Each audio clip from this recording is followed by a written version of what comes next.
get a nice view of it in my rearview mirror. But they just changed the standards on the helmet. They want full face helmets, and that may be, you know, that's the answer. Poor man's patch. All right. Well, you know what, I'm going to stick it right in here. So I went out once, and I took another student out once, and the one point I had, the track is in great shape. The left-hander, there's a big puddle right on the apex. Okay. I think I mentioned that before. It's if you hit it, it's going to be ugly. So that's the one I always ended up taking too wide, anyways. So maybe that'll be right. So we'll have to pay attention to your turn in. Make sure we're always doing a late. Whenever you're ready, we can go. Make sure we're doing a late turn in there.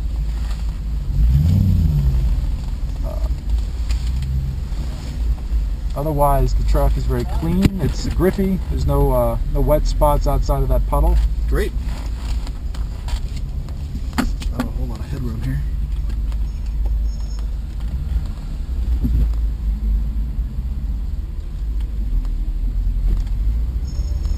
So you know your passing zones, right? Yes. Okay. It's pretty much the three main straightaways on the track. And your hand signal right is it's a point like over the top roof, right? People are going to pass you on the right only. Okay.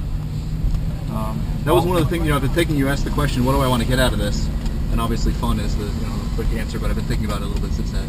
One of the things that I didn't really experience much the last time I was here, because there was only 2 or 3 other cars on the track, is driving in traffic. And so that's kind of, if I were asked what am I most nervous about, that would be, you know, being around other cars and just making sure I'm doing the right thing. Yeah. And, I'll keep an eye on you. I mean, I'll be your eyes as well. I'm going to look at the cars around you. It's going to be, let's say, it's going to be a very conservative first session, so you don't, this will be a good opportunity to get the process down. I think everyone's going to be, you know, that's the great thing about the Audi Club is there are no hot-headed people here. Yes, good. So you're going to be on the track with a bunch of reasonable people who like their cars and do want to drive them home at the end of the day. So. Yep, I figure it's probably safer out here than it is on the highway. Yeah, it is. It's I've never. That seat probably goes back a little if you want. I'm good. Actually, this is not bad. This helmet has less clearance than. Sometimes if you push it up against the ceiling, it sits on your head a little bit low. Right to Steve. Stay on the left side of the cones. Okay. Left side of the cones. Yeah, just follow that M3. This is a sport mode, but I'm not going to put it in it because when I do, the only thing it changes is the baffles that open, but only when it's idling. So it has a little more sound to it. Are we going straight out here?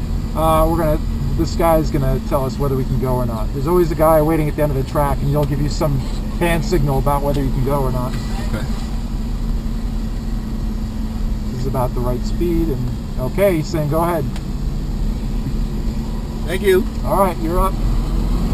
So this is this line that later, you know, we gotta stay to the right of this line as we come in, because somebody might come up alongside you. Sure. No problem. There's 2 apexes here. That's your first apex cone. Okay. I usually track out to about 2/3 of the way here, and then there's your second apex cone. It's a double apex.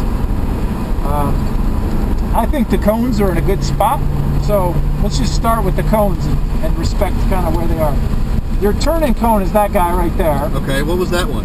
That was just kind of, you want to be on the right-hand side of the track at that point. You're along with the right-hand side, and then you turn into that puddle. That's the apex cone in the puddle. And this is your turn-in cone here. You don't really want to hit this berm, it's pretty big. Okay. But you do want to kind of track out all the way here. This is going to be a really high-speed section of the track.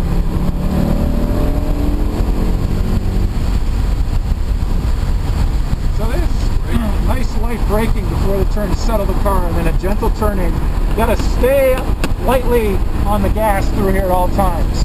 Just notice the car is going to lift up here and unsettles. It's important you stay on the gas and don't lift up. You'll learn more about that why in the classroom. Good job through here, track all the way out. Turning cone apex, you're looking ahead, you're looking at your exit cone, track all the way out. Nice job.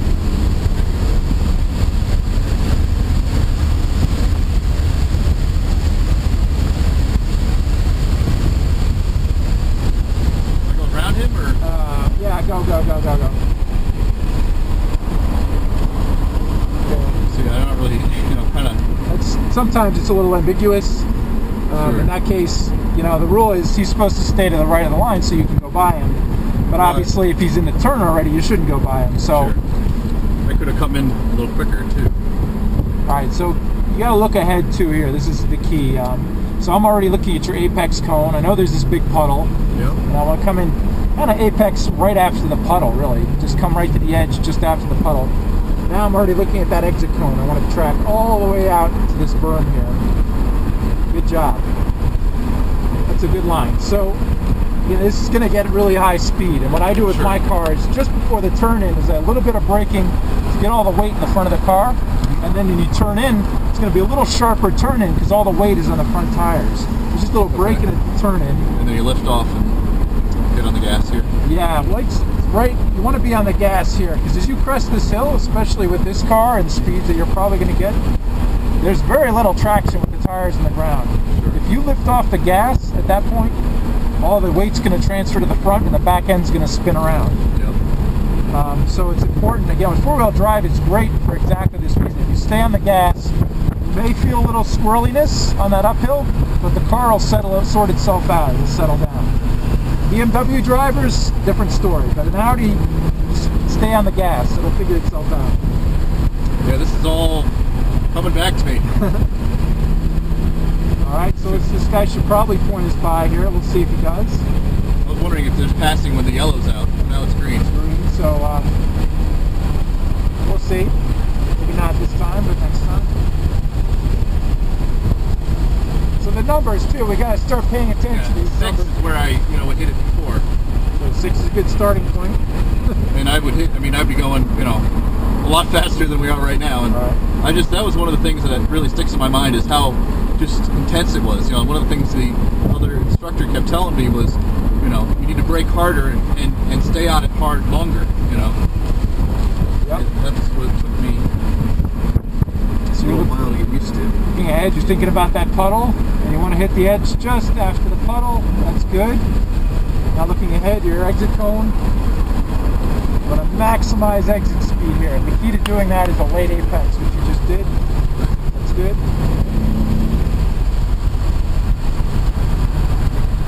So maybe you don't have the most expensive car in the track.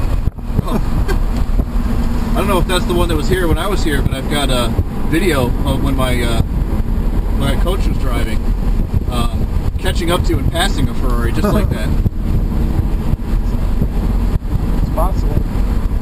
Well, a lot of it, obviously, it's all about the driver. Yeah. Much more than it's about the car. There's no braking numbers right there.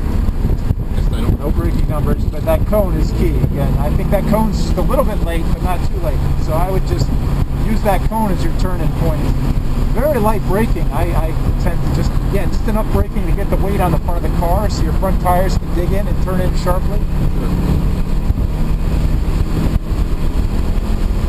So now, that's the passing. He might wave me by, but what about the guy in front of him?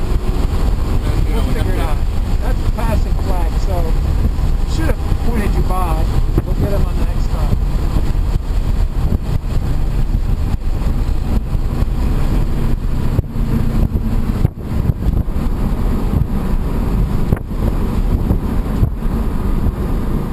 So I, again, tend to go out about 2/3 to 3/4 of the way here, and then I'm on the gas. So you actually come up on this berm. Because the inside of the suspension is so unloaded, you can drive up on that berm. It doesn't unsettle the car too much. That's actually the only place I got the tires off the track on the left side, coming out of turn 2, I guess that is. Yeah.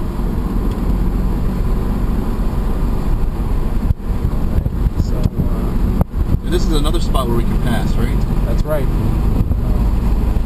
We gotta get the signal here.